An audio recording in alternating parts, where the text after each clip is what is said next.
we're in a competition. We're leaving the period of the department's history where we've been focusing solely on violent extremists, and we've now got to compete with adversaries that can bring the same technology know-how, the same military know-how, and build systems commensurate with the ones that we can build. We're going to have to be able to keep building, keep upgrading, keep sustaining faster than any adversary we have.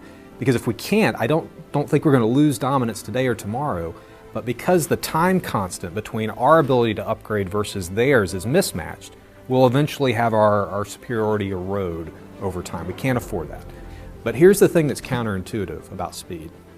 When you focus on it as the primary objective, you tend to get smarter acquisitions too. And if you think through it, it makes sense.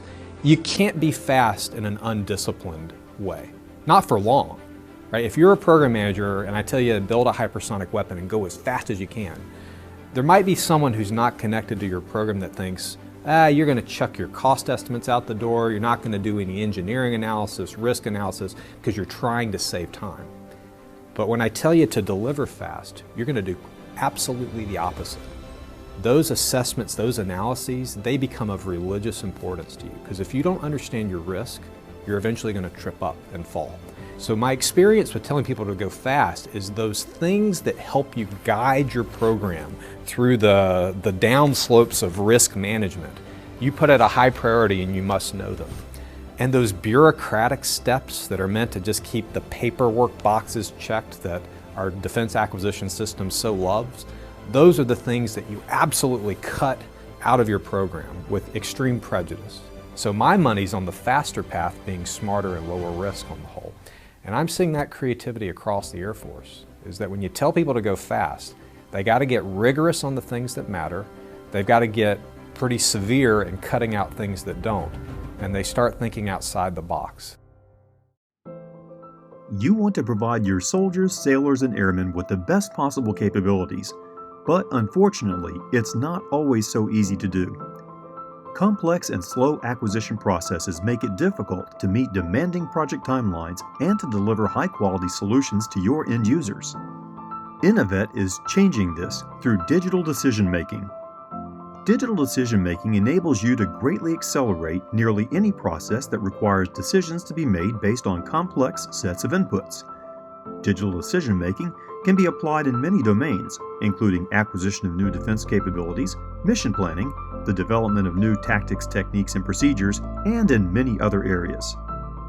The power of DDM comes from the use of digital models to represent complex systems, the use of cross-functional teams to solve difficult problems, concurrent working practices that both reduce workload and accelerate decision processes, and the use of advanced collaboration infrastructure to optimize communication among key stakeholders. In fact, many of the underpinnings of InnoVet's DDM solutions can be found in the US DoD Digital Engineering Strategy. Let's take a closer look at how InnoVet DDM can be used to support defense acquisition. Traditional acquisition processes are heavily document-based, inflexible, and take far too long to deliver. In DDM, digital models are created that represent the desired capability. These models are rapidly evolved through an iterative process undertaken by a cross-functional team in order to produce the best possible set of requirements in a fraction of the time normally required.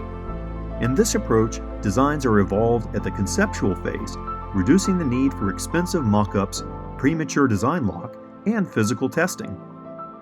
Using InnoVet's DDM solutions, your command can accelerate the early stages of projects, reduce project costs, and improve project outcomes. But perhaps even more importantly, the robust, timely, and defendable decisions that are made using DDM will make your project proposals more competitive in the POM process, which will give you a better chance of having your projects funded. Let's take a closer look at how InnoVet can help you implement digital decision-making in your command.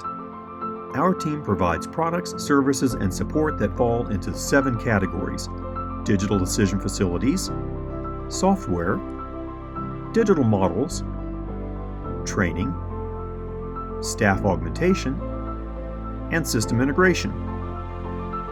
The 7th product category consists of service-level agreements that ensure uninterrupted DDM support so that you can be confident you will not miss important deadlines. To conclude this brief overview of InnoVet's products and services, it is important again to make the link between what we offer as a company and the capabilities described in the U.S. DoD Digital Engineering Strategy.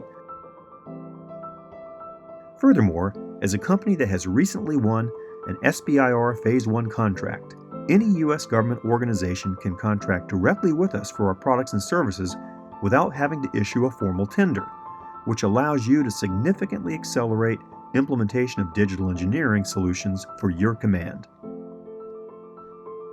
If you want to learn more, please contact us.